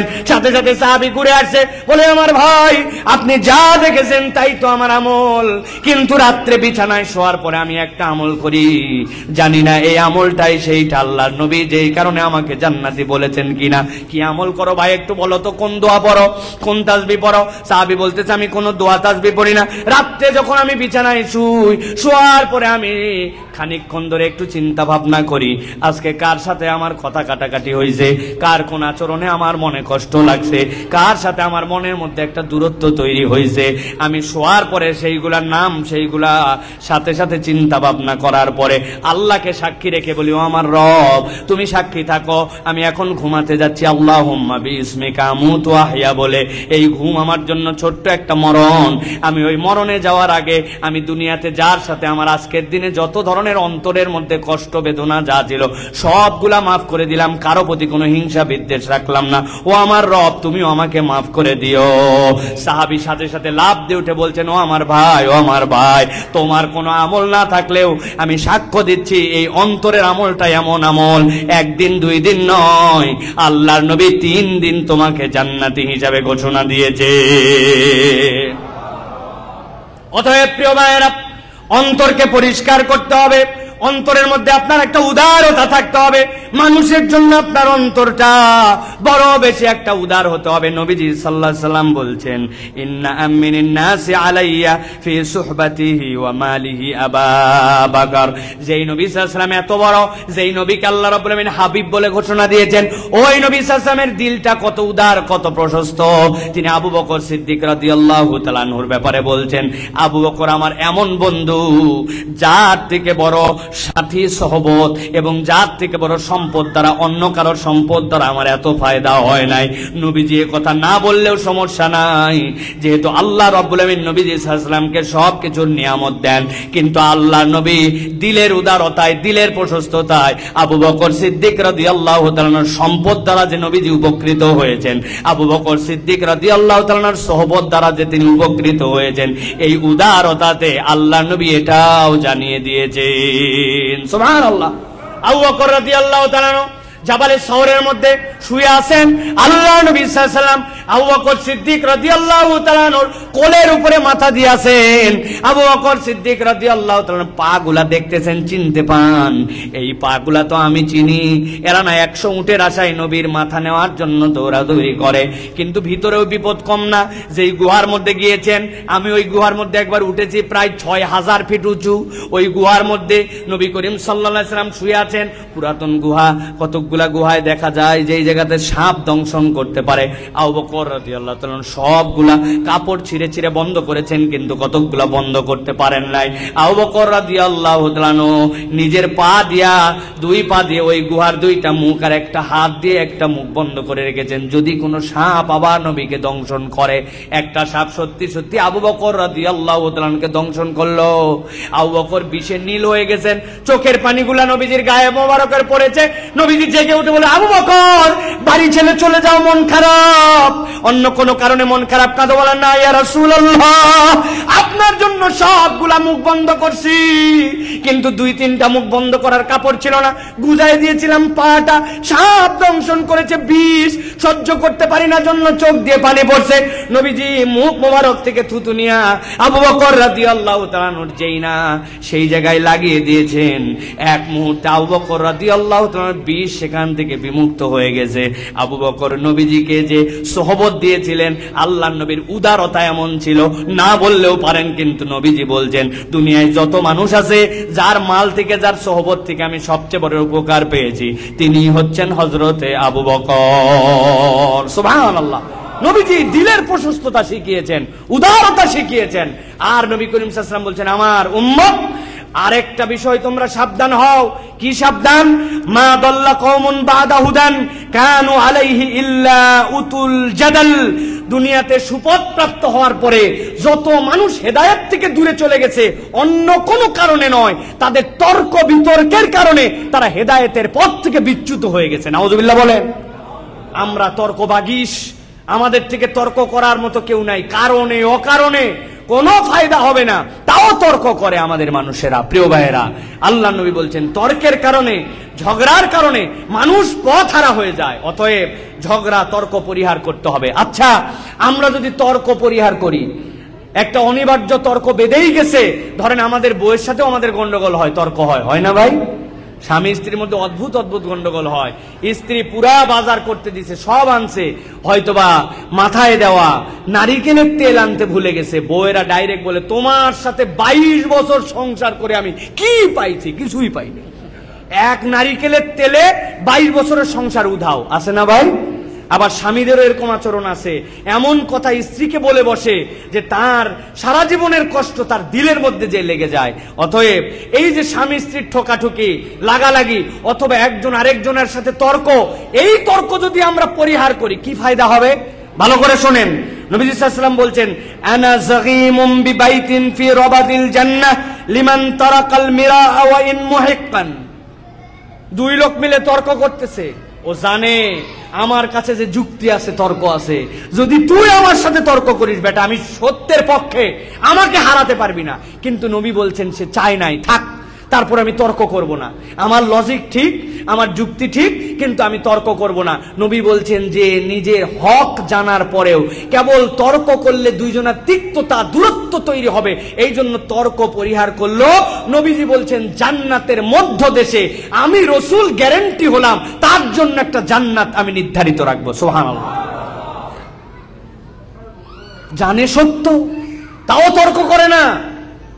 আর নবীজি বলছেন, আর জেনে রাখো, আরেকটা লোক, যেই লোক জানে তার যে চালান, তার যে পুঁজি, সে যে বিষয়ে তর্ক করতেছে এটা মিথ্যা, অতএব তার সাথে আমি টক্কর দিচ্ছি, কিন্তু বেশিক্ষণ আমি টিকে থাকতে পারবো না, ওই জন্য ভয়ে বলছে, ভাই তর্ক করা ভালো না, না আমি তোমার সাথে তর্ক করতে চাই না। আসলে কি বুঝেন তো, ও তর্কে হেরে যাবে, ও দলিল দুর্বল, কিন্তু হেরে যাওয়ার ভয়ে কি বলছে, ভাই তোমার সাথে আমি তর্ক করতে চাই না ভাই, আমি এগুলা ঝুট ঝামেলার মধ্যে নাই ভাই। আসলে ওর কাছে দলিল দুর্বল। নবী বলছেন তার এই যে মিথ্যা, তার কাছে লজিক নাই, তারপরেও সে যদি তর্ক ছেড়ে দেয়, আল্লাহ রাসূল সাল্লাল্লাহু আলাইহি ওয়াসাল্লাম বলছেন আমি আল্লাহর কাছ থেকে এই নেক আমলেও তার জন্য জান্নাতের নিম্ন দেশে একটা ঘরের জামিন হলাম। সুবহানাল্লাহ। তার মানে নবীজি বলছেন তর্ক করো না, তর্ক করে জিতা, তর্ক করা অযথা, এইটা রাসূল সাল্লাল্লাহু আলাইহি ওয়াসাল্লাম পছন্দ করেন না। আর নবীজি বলছেন ওয়া বিবাইতিন ফি আলাল জান্নাতি লিমান হাসুনা খুলুকুহু, আর যেই ব্যক্তির আচরণটা সুন্দর হবে, মানুষ বলবে বাহ সুন্দর কথা বলে, মানুষের সাথে হাসি মুখে কথা বলে, আচরণটা ভালো, বিহেভিয়ারটা ভালো, খুলুকটা ভালো, ধোঁকাবাজ না, দাড়ি টুপি ধোকার লেবাস না তার। দাড়ি টুপি এখন আমাদের অনেক ধোঁকাবাজির লেবাস, ঠিক না ভাই? মানুষ বিশ্বাস পায় না, কিন্তু চিটিং বাটপার ও এই দাড়ি টুপিকে ব্যবহার করে চিটিংবাজি করে, এরকম লোক আছে না ভাই? এক লোক ফজরের নামাজের পরে দোকান খুলছে আমাদের বাংলাদেশে, মসুরির ডাল সহ যাবতীয় ডাল তার দোকানে পাওয়া যায়। আমাদের যেরকম ওই যে ডিপার্টমেন্টাল স্টোর থাকে, এখন সকালে গোসল করে এসে দাড়ি এরকম করে ঝাড়তেছে, দাড়ির মধ্যে পানি। এক লোক আসছে মসুরির ডাল কেনার জন্য, এসে বলছে ভাই দেশি মসুরির ডাল হবে? বলছে হবে মানে, সামনে দেখতেছেন সবই তো দেশি মসুরি। চিন্তা করছে এত বড় দাড়িওয়ালা, সকালবেলা গোসল করে এই চেহারা, মসুরের ডাল বলছে 1 নম্বর। ও বলছে নিয়ত করছিলাম হাফ কেজি কিনবো, কিন্তু ভালো মানুষের দোকান সব সময় পাই না ভাই, 5 কেজি দেন। আর ও এমন চিটিং এর চিটিং, আগের দিন রাত্রে কর্মচারী লাগায়া মসুরের ডাল দেশিটার দাম 120, চাইনিজের দাম 100, ইন্ডিয়ানেরটার দাম 90। ও ফায়দা বেশি করার জন্য দেশিগুলার সাথে চায়না আর ইন্ডিয়ান সব মিক্স দিয়ে গেছে। এখন ও দাড়ি বাড়ানোর ঠেলায় ও নিচে হচ্ছে হাফ কেজির জায়গায় 3 কেজি। তাহলে বলেন তো এই দাড়ি রেখে যে সে ধোঁকাবাজি করলো, আল্লাহর কাছে এর জন্য সে একবার মাইর খাবে না ডবল? অতএব প্রিয় ভাইয়েরা, আমার উত্তম হতে হবে, আমাদেরকে ভেতর থেকে আমাদের হুসন থাকতে হবে। নবীজি বলছেন তোমার আখলাক যদি সুন্দর হয়, তুমি যদি বিউটিফুল ম্যান হও, তোমার যদি আচরণ সুন্দর হয়, আল্লাহ রাব্বুল আমিনের রাসূল বলছেন আমি জিম্মাদার হলাম তোমাকে ঢুকায়া তারপরে আমি জান্নাতে যাব। সুবহানাল্লাহ ওয়া বিহামদি। তাহলে আমাদের 2 নম্বর গুনাহগুণ হবে উদারতা এবং তর্ক পরিহার করা। মনে থাকবে ইনশাআল্লাহ। 1 নম্বর বলেছি কোন সম্পর্ক বা পরিচয় ছাড়াই অপরের সাহায্য করার মানসিকতা। আর 2 নম্বর বলেছি আজ থেকে আমরা অযথা তর্ক করব না, আর দিলটাকে আমরা একটু উদার বানাবো ইনশাআল্লাহ। পারবো না ইনশাআল্লাহ? 3 নম্বরে একটা গুণাগুণ আমাদের জীবনে অত্যন্ত জরুরি, যেই গুণাগুণ আমাদের সবচেয়ে বড় আমাদের মধ্যে অভাব, সেটা হচ্ছে শোনার মানসিকতা। বলেন কি? শোনার মানসিকতা। Good listener. আমরা কেউ গুড লিসেনার না। গুড লিসেনার মানে কি? হেডফোন লাগাই দিয়ে সুন্দর করে শুনলাম, গান শুনলাম, আমি গুড লিসেনার না। গুড লিসেনার মানে যে সত্যটা সে শুনলো, ওই সত্যটা সে মেনে নিবে, ওইটা তার জীবনে বাস্তবায়ন করবে, এটাই হচ্ছে একজন প্রকৃতার্থে উত্তম শ্রোতা। নবীজি তার উম্মতের খাসিয়াত বর্ণনা করেছেন। ওই ইহুদিরা, ওই নাসারারা শুনতো আর বলতো, মানার সময় নাই। হযরতে মূসা আলাইহিস সালাম বলছেন আমরা যদি আর কিছু দূর যাই, যাওয়ার পরে আমরা বাইতুল মুকাদ্দাস উদ্ধার করে ফেলবো, আল্লাহ রাব্বুল আমিন বাইতুল মুকাদ্দাস আমাদেরকে দিবেন। তোমাদেরকে একটু আগেই ওই যে ফেরাউনের কবল থেকে মুক্ত করেছেন, গোলামীর জিন্দেগি থেকে মুক্ত করেছেন, আসমান থেকে পাখি পাঠাতেন, পাখিকে ধরতে হতো না, উড়তো না, ওই পাখি ভুনা করে খেতে, মান্না আর সালোয়া তোমাদের জন্য থাকতো, এত নিয়ামত আল্লাহ দিলেন। অতএব চলো আমরা বাইতুল মুকাদ্দাস এখন উদ্ধার করতে যাব। ওরা বলল কি, তুমি আর তোমার আল্লাহ যাও যুদ্ধ করার জন্য, যুদ্ধ জিতার পরে খবর দিও আমরা যাব। এটা কাদের তবিয়ত? ইহুদিদের তবিয়ত। বলেন কাদের তবিয়ত? আর মুসলমানদের তবিয়ত কি? সামি'না ওয়া আতা'না, শুনবে আর মানবে, হক হলে আর কখনো এটার মধ্যে দ্বিমত করবে না। এটা হচ্ছে ইমানদারের ক্যারেক্টারিস্টিক। আল্লাহ রাব্বুল আলামিন কোরআনুল কারীমের মধ্যে বলছেন শোনার একটা মানদণ্ড তোমাদের আছে। কোন কথাটা আল্লাহ শোনাতে চান, কোন কথাটা রব্বুল আমিন তোমাদেরকে জানাতে চান, আল্লাহ রব্বুল আমিন বলছেন وَإِذَا قُرِئَ الْقُرْآنُ فَاسْتَمِعُوا لَهُ وَأَنصِتُوا لَعَلَّكُمْ তুরহামুন। যখন তোমাদের কাছে কোরআনের কথা বলা হয়, কোরআন দিয়ে তোমাদেরকে ডাকা হয়, তখন অন্য কোনো দিকে মনোযোগ দিও না, অন্য কোনো কথাকে আর প্রাধান্য দিও না। কোরআনের ওই কথাটা যদি সত্যি সত্যি কোরআন থেকে হয়, আল্লাহ বলছেন ফাস্তামিউ লাহু আনসিতু, ওইটা মনোযোগের সাথে শোনো আর ওই সময় তোমরা চুপ করে থাকো। আল্লাহ বলছেন লাআল্লাকুম তুরহামুন, আশা করা যায় আল্লাহর রহমত তোমরা পেয়ে যাবে। অতএব কোরআন থেকে যেই কথা আমরা শুনবো, ওই কথা আমরা আমাদের হৃদয়ের মধ্যে ধারণ করে নিব, ওই কথাটা আমাদের হৃদয়ের মধ্যে গ্রহণ করব, ওই কথার দ্বিমত আমরা কখনো করব না। আল্লাহ রাব্বুল আমিন এই নিয়ামতের কারণে বান্দাদের জীবনে বরকত দিয়ে দিবেন। প্রিয় ভাইরা, এইটা হচ্ছে আমাদের জন্য আল্লাহর পক্ষ থেকে একটা নিয়ামত। এই জন্য নবী করিম সাল্লাল্লাহু আলাইহি ওয়াসাল্লাম বলছেন, মানুষ জেনে রাখো, একটা ভয়ঙ্কর কথা আমি নবী হিসাবে তোমাদেরকে জানালাম, ইন্নার রাজুলা লায়াতাকাল্লামু বিল কালিমাতি লা ইয়ারা বিহা বাসান। কত মানুষ কোন কথা বলে আর মনে করে আমার চিন্তায় বলে, এর দ্বারা কোনো ক্ষতি নাই। অনেক কথা বলে, নবীজি বলছেন কত মানুষ কত কথা বলে আর চিন্তা করে এর মধ্যে কোনো ক্ষতি নাই, আমি তো বুঝি কিছু, আমার কি বুঝার ক্ষমতা নাই নাকি, আমি কি একবারে বোকা নাকি, আমার তো একটা জ্ঞান আছে, এইগুলা মনে করে নিজেই নিজেকে বুঝ দেয়। নবী বলছেন কত কথা বলে আর ভাবের মধ্যে কোনো ক্ষতি নাই, কিন্তু নবী বলছেন ইয়াহুই বিহা সাবিঈনা খারিকান ফিন্নার, অথচ তার ওই কথার কারণে সে 70 বছরের জাহান্নামের রাস্তা আগায় নাই। নাউজুবিল্লাহ। অতএব যা মুখে আসে তাই বলবেন না ভাই। কোরআনুল কারীমের কথা বলার পরে, আল্লাহর পক্ষের কথা বলার পরে আপনি আপনার দলখানা হয়ে, আপনি আপনার আদর্শবাদী দুনিয়ার চরিত্র দিয়ে খবরদার যেন কোরআনের বিরোধিতা করবেন না। কোরআনের বিরোধিতা করে যে ফেরাউনের চরিত্রওয়ালা সে, ঠিক কিনা?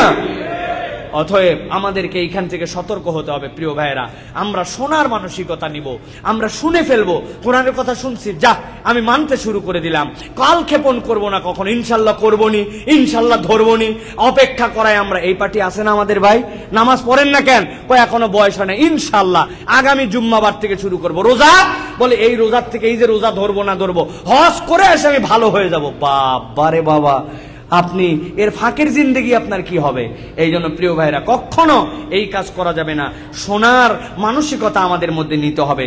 4 নম্বর, 2টা পয়েন্ট আছে আর 5-7 মিনিট লাগবে। প্রিয় ভাইরা, ভালো করে খেয়াল করেন, একটা অত্যন্ত গুরুত্বপূর্ণ একটা মানব জীবনের গুণ, সেটা হচ্ছে কৃতজ্ঞতা প্রকাশ করা এবং মানুষকে মূল্যায়ন করা। কি করা? মুখ দিয়ে বলেন, কি করা? কৃতজ্ঞতা প্রকাশ করা, মানুষকে মূল্যায়ন করা। প্রিয় ভাইয়েরা, আমরা আমাদের অবস্থা এখন এমন হয়েছে যে আমরা এখন নিজেদের ভিতরে ভালো কিছু নিতে পারি না, ভালো কিছু আসে না। কিরে ভাই, এই জিনিসটা ভালো, তারপরেও কেন এটা আমার ভিতরে আসতেছে না? সালাফদের একটা কথা বলি, মনে থাকলে এটা সারা জীবন মনে রাখবেন, না হলে এটা লিখে রাখবেন বাড়িতে, যে নিজের ভেতরে পজিটিভ কিছু আকর্ষণ করতে চাইলে অপরের প্রতি কৃতজ্ঞ হন। নিজের ভিতরে ভালো কিছু, পজিটিভ কিছু যদি আপনি কার্যকর করতে চান, এটা যদি আপনার ভিতরে অর্জন করতে চান, তাহলে অপরের প্রতি কৃতজ্ঞ হন। আলহামদুলিল্লাহ মানে আল্লাহর প্রতি কৃতজ্ঞতা।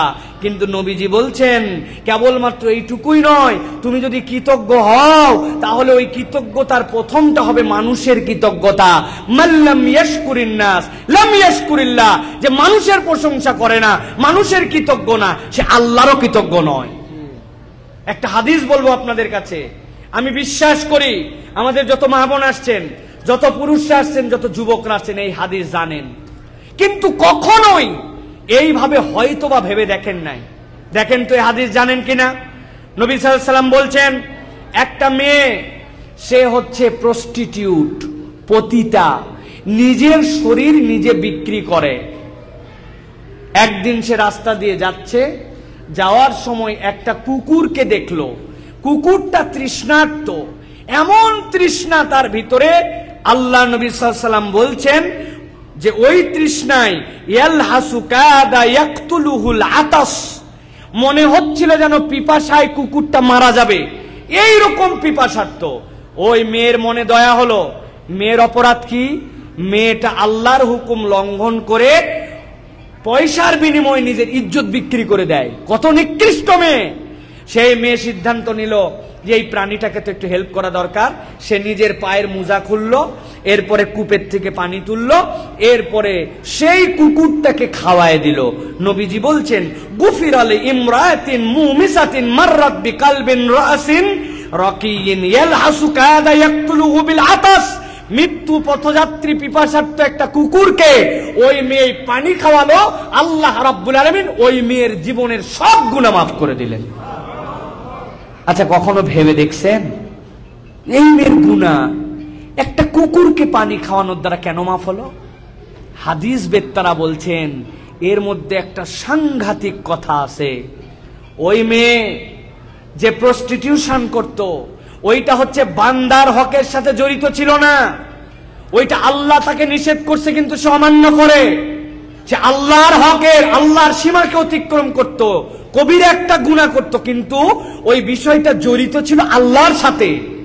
আল্লাহ বললেন, যেই মেয়ে আমার সৃষ্টি একটা প্রাণীকে পানি খাওয়ালো, আমার নাম না শাকুর, আমি না সবচেয়ে বড় কৃতজ্ঞ, অতএব আমার বান্দা আমার প্রাণীর প্রতি যে দয়া করছে, আমি বান্দার প্রতি কৃতজ্ঞতা আদায়ের জন্য আমার বান্দিকে আমি মাফ করে দিলাম। সুবহানাল্লাহ।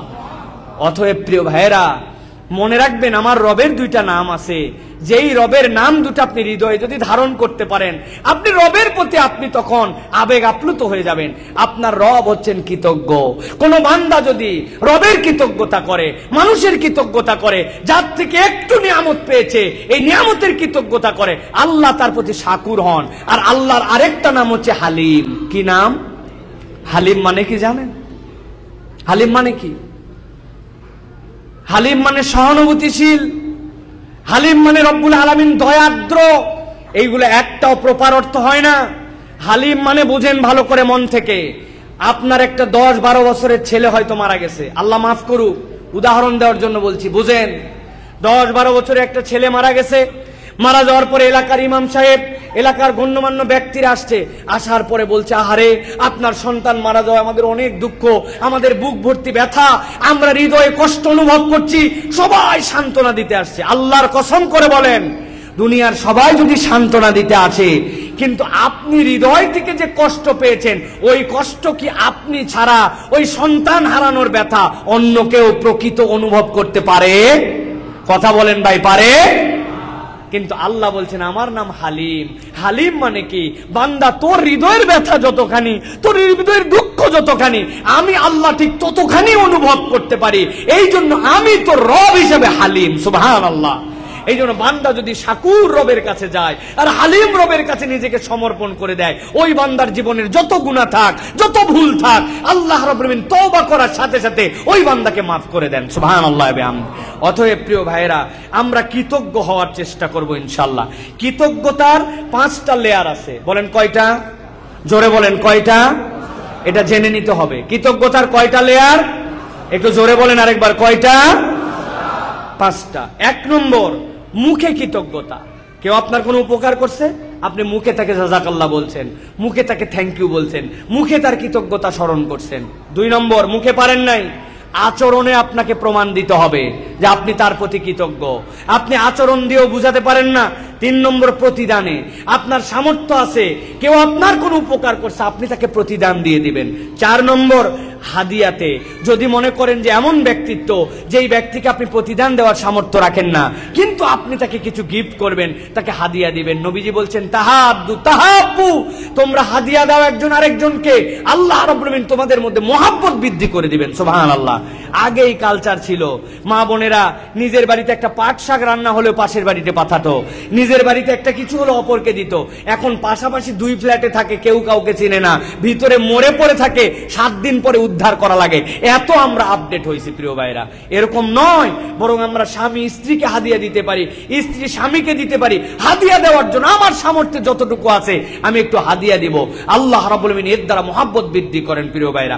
4 নম্বর বলছে হাদিয়া। 5 নম্বর, কৃতজ্ঞতা। আমি পারি নাই মুখে, আচরণে, হাদিয়াতে, প্রতিদানে, তাহলে অবশ্যই আপনাকে যে উপকার করেছে তার জন্য দোয়া করতে হবে।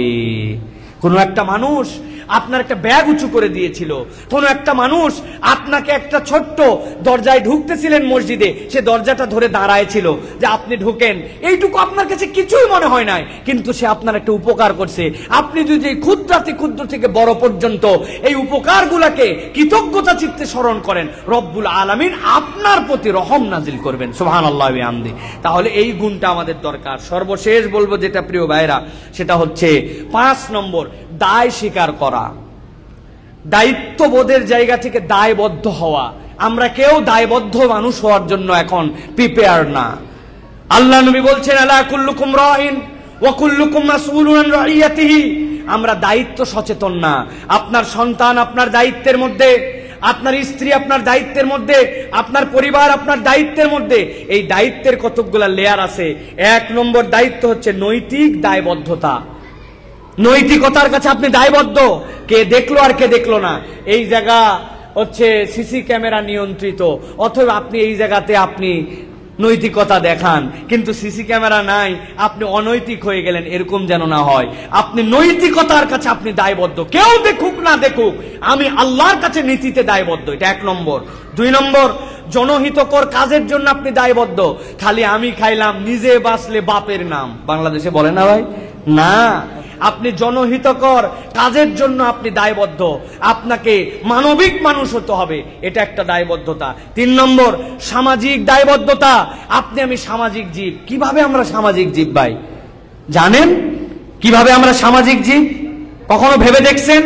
বলি তো আমরা মানুষ সামাজিক জীব। একটা কুকুরকে কখনো চিন্তা করতে হয় না সে 1 টাইম প্লেটে খাবে, নাকি সে মেলামাইনের প্লেটে খাবে, নাকি সে হচ্ছে কাঁচের প্লেটে খাবে। কুত্তার এই চিন্তা নাই। প্লেট ধুবে কে, ধুবে কি দিয়ে, এইগুলা চিন্তা নাই। কুকুর শীতে কোন জামা পরবে, গরমে কোন জামা পরবে, কুত্তার এই চিন্তা নাই, প্রাণী জগতের এই চিন্তা নাই। একমাত্র মানুষ, যেই মানুষের এই চিন্তা আছে কিন্তু সবকিছু নিজেরটা নিজে করতে পারে না। আমি কথা বলবো, বক্তা ভালো, কিন্তু আমি যেই কলম দিয়ে নোট করবো ওই কলম আমি আবিষ্কার করতে পারি নাই। যেই কলমের মেটাল যে আবিষ্কার করছে সে পিন আবিষ্কার করতে পারে নাই। যে মাইক আবিষ্কার করছে গবেষণা করে, মাইকের যে মেটার সে আবিষ্কার করতে পারে নাই। জামা একটা আমি পছন্দ করি কিন্তু জামা আমি সেলাই করতে পারি না। যিনি জামা সেলাই করতে পারেন তিনি সুতা আবিষ্কার করতে পারে নাই। যিনি সুতা আবিষ্কার করতে পারছে প্লেট আবিষ্কার করতে পারে নাই। এটা একটা সার্কেল। আমরা একজন আরেকজনের প্রতি দায়িত্বশীল। এই জন্য মানুষ হচ্ছে সামাজিক জীব। অতএব আপনার একটা সামাজিক দায়বদ্ধতা আছে। আর 4 নম্বর, আইনি দায়বদ্ধতা আছে। আপনি আইনের কাছে দায়বদ্ধ। যে দেশে যেখানে থাকবেন আপনাকে সেখানে আইনের প্রতি দায়বদ্ধ হতে হবে। অতএব মানুষ যদি রেসপন্সিবল হয় তাহলে তার সন্তান, তার পরিবার, তার সব এই বিষয়গুলি সে তখন দায়িত্বশীলতার জায়গায় যাবে। প্রিয় ভাইরা, আমি খুব দুঃখ করে একটা কথা বলি আপনাদের কাছে, আজকে শেষ কথা এটা বলে শেষ করব। প্রিয় ভাইরা, এমন দায়িত্বশীল পিতা হন, এমন দায়িত্বশীল ফ্যামিলির কর্তা হন। আপনি আমি মুসলমান মায়ের পেট থেকে আসছি, আপনি আমি মুসলমান, কিন্তু আপনার আমার স্ত্রীর পেট থেকে যে সন্তান আসছে ওর 2-3 প্রজন্ম পরে যে অমুসলমান হবে, কবরে যাওয়ার পরে দেখবো আমি মুসলমান মায়ের পেটে, আর আমার পেটের থেকে যারা আসছে তারা অমুসলমান। আমাদের সন্তান যেন এরকম না হয়, এরকম যেন না হয়। অথচ দুঃখজনক, আমাদের সন্তানরা যেভাবে চলতেছে তাতে শাই ফিল করবে যে আই এম এ মুসলিম, এই পরিচয় দিতে শাই ফিল করবে কিছুদিন পরে। এই জন্য সন্তানের জিম্মাদার হন। যেই নবী সাল্লাল্লাহু আলাইহি ওয়াসাল্লাম রহমাতুল লিল আলামিন, ওই নবী, যেই নবী সাল্লাল্লাহু আলাইহি সাল্লামের থেকে বেশি দয়াদ্র আর কেউ নয়, তিনি বলছেন তুমি তোমার সন্তানকে 7 বছরে নামাজের আদেশ দাও, আর 10 বছর হলে তাকে শাসন করো, পিটন লাগাও। আপনি 20 বছরের সন্তান আমার কাছে নিয়ে আসছেন 17 বছর 18 বছরে, হুজুর দোয়া করে দেন আমার সন্তান যেন কথা শুনে না ভালো হয়ে যায়। আমি বলছি 1,01,101 টাকা লাগবে, তাহলে আপনার সন্তানের জন্য সেই তাবিজ দিব। ও এমন প্যাঁচে পড়ছে, ওর বিপদ এত, আমি বুঝি নাই। ও লাভ দে বলছে হুজুর 1 লাখ কেন 2 লাখ দেবো, তাও আপনি ব্যবস্থা করেন। আমি তো মনে করছিলাম টাকা দিয়ে আটকাবো তারে, কিন্তু তার বিপদ, সে 2 লাখ টাকা দিতে চাই, কিন্তু কোন হুজুরের কাছে এই কেরামতি নাই, কোন হুজুরের কাছে তাবিজাত নাই, কোন হুজুরের কাছে এরকম কিছু নাই যে এই সন্তান ঠিক হয়ে যাবে। ওকে যখন থেকে মানুষ করতে হবে তখন থেকে আপনাকে দায়িত্বশীল হতে হবে। সন্তান যেন ভালো ডাক্তার হয়, ভালো ইঞ্জিনিয়ার হয়, ভালো পরিবেশ পায়, অপরের বাড়িতে যেন তাকে না যেতে হয়, আমি ব্যাংক ব্যালেন্সে যেন অপরের মুখাপেক্ষী না হতে হয়, কত প্রচেষ্টা আমি করলাম, কিন্তু আমার সন্তান যেন ভালো মুসলিম হয়, আমার সন্তান যেন কোরআনওয়ালা হয়, আমার সন্তান যেন ইসলামের পরিচয় নিয়ে চলে, সে যেন একটা আদর্শ শিশু, আদর্শ যুবক হয়, এই চিন্তা করার সময় আমাদের অনেকের হাতে নাই। এই জন্য বললাম প্রিয় ভাইয়েরা, দায়বদ্ধ হন এবং দায় স্বীকার করার মানসিকতা নেন যে আমার এই দায় দায়িত্ব আছে। আপনি খালি এড়াই যান না, উমুকের তুমুকের কাঁধের উপর দিয়ে বন্দুক রেখে পার হয়ে যান না। অতএব এই 5টা গুণাগুণ আমরা আমাদের জীবনে নেওয়ার চেষ্টা করি। আবার স্মরণ করাই দেয়, আমরা সকলে দায়িত্বশীল মানুষ হব। সমাজের প্রতি দায়িত্বশীলতা আছে, আমার জন্য নৈতিক দায়িত্ব আছে, আমার জন্য আইনি দায়িত্বতা আছে, আমার জন্য জনহিতকর কাজ করার মতো দায়িত্বশীলতার জায়গা আছে। 2 নম্বর, কৃতজ্ঞ হতে হবে আমাদেরকে। আমরা মানুষের প্রতি কৃতজ্ঞ হব, কখনো চিটিংবাজ হব না আমরা, যে আমি এখন মোটামুটি জায়গায় চলে আসছি আর সবাইরে ভুলে গেছি, এরকম জানি না হয়। 3 নম্বর যেটা বলেছি, জি, একটা ব্ল্যাক কালারের KSG 3789 এইটা হচ্ছে সিডানের গাড়ি, KSG 3789। এই গাড়িটা ব্লক করে রাখার কারণে অপর গাড়ি বেরোতে পারছে না, মেহেরবানি করে দ্রুত এই গাড়িটা সরান, আপনার যার গাড়ি হয়। 3 নম্বর বলেছি আমাদেরকে শুনতে হবে এবং মানার চেষ্টা করতে হবে। 4 নম্বর বলেছি আপনার আমার জন্য প্রিয় ভাইরা, আল্লাহ রাব্বুল আলামিন আপনাকে আমাকে উদার বানিয়েছেন, অতএব দিলটা প্রশস্ত হতে হবে। হিংসা, বিদ্বেষ, অপরের প্রতি ঘৃণা, এইগুলো আমার থাকবে না। আর অযথা তর্ক বিতর্ক আমরা করব না। আর একটা গুণের কথা বলেছি, মানুষের উপকার করার মেন্টালিটি আমার মধ্যে থাকতে হবে। চিনি না চিনি, আমি যেন মানুষের কল্যাণকামী হই। এই গুণাগুণগুলো যদি আমরা অর্জন করি আর বান্দার হকের প্রতি যদি আমরা সচেতন হই, ইনশাআল্লাহ রব্বুল আলামিন জান্নাত দেওয়ার জন্যই আমাদেরকে সৃষ্টি করেছেন, আমাদেরকে রব্বুল আলামিন জান্নাতে দিবেন। এই জন্যই আল্লাহ বলছেন, ইন্নাল্লাযিনা আমানু ওয়া আমিলুস সলিহাত, যারা ঈমান আনবে আর নেক কাজ করবে, আমি রব তাদেরকে জান্নাতুল ফেরদাউসের মেহমান হিসেবে কবুল করব। আল্লাহ যেন আমাদেরকে কবুল করেন, বলেন আল্লাহুম্মা আমিন। আল্লাহ আমাদের আশা বসাকে যেন কবুল করেন, বলেন আল্লাহুম্মা আমিন। আজকের এই মুবারক মাজলিসে 10টায় শেষ করার কথা, এখন 10:30টার মতো বেজে গেছে। দীর্ঘ একটা সময় আপনারা যে থাকলেন, আসলেন, বসলেন, আল্লাহ যেন আমাদের আশা বসায় প্রচেষ্টাগুলোকে সব কবুল করেন, বলেন আল্লাহুম্মা আমিন। হাযা মা ইনদি ওয়াল ইলমু ইনদাল্লাহ। বলেন আপনি দোয়া হবে, একটু বসেন, দোয়া হবে ইনশাআল্লাহ। হ্যাঁ, একটা মিনিট আমরা দোয়া করবো ইনশাআল্লাহ। প্রথমে একটা গাড়ি ব্লক করে রাখছেন, এক ভাই আটকা আছেন, উনি US আর্মির, ব্ল্যাক গাড়ি KSG 3789, নিসান আল্টিমা সিডান গাড়ি KSG 3789। একটু কাইন্ডলি আপনার গাড়িটা সরা দিলে ওই বাইক চলে যেতে পারে। আলহামদুলিল্লাহ, আল্লাহ রাব্বুল আলামিন দরবারে লাখো কোটি শুকরিয়া, আমরা শাইখকে পাইছি আলহামদুলিল্লাহ। শাইখ একটা ব্যক্তিগত সফরে আসছিলেন, আমরা অতি শর্ট সময়ের মধ্যে আমরা প্রোগ্রামটা করতে পারছি। আপনারা অনেক দূর দূরান্ত থেকে আসছেন, এই জন্য আল্লাহ রাব্বুল আলামিন আপনাদের সবাইকে যা যা খায়ের দান করুক।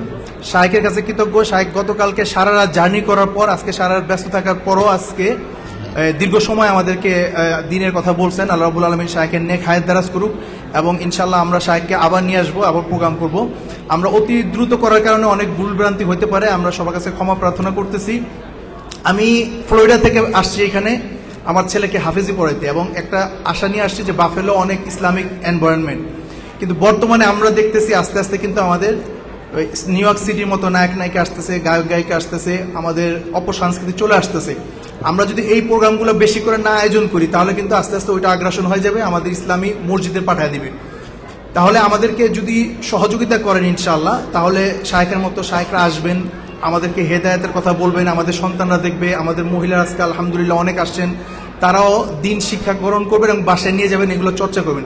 এই জন্য আমাদের সবার সহযোগিতা দরকার। আলহামদুলিল্লাহ অতি দ্রুত সময়ের মধ্যে যারা সহযোগিতা করছেন, আল্লাহ রাব্বুল আলামিন সবাইকে বারাকা দান করুক। বিশেষ করে আমাদের আবু মোহাম্মদ সিদ্দিক রেজা ভাই, মদিনা ফার্মেসি 128 আলেকজান্ডার অ্যাভিনিউ, উনাকে বলার সাথে সাথে উনি এটা অ্যারেঞ্জমেন্ট করছেন।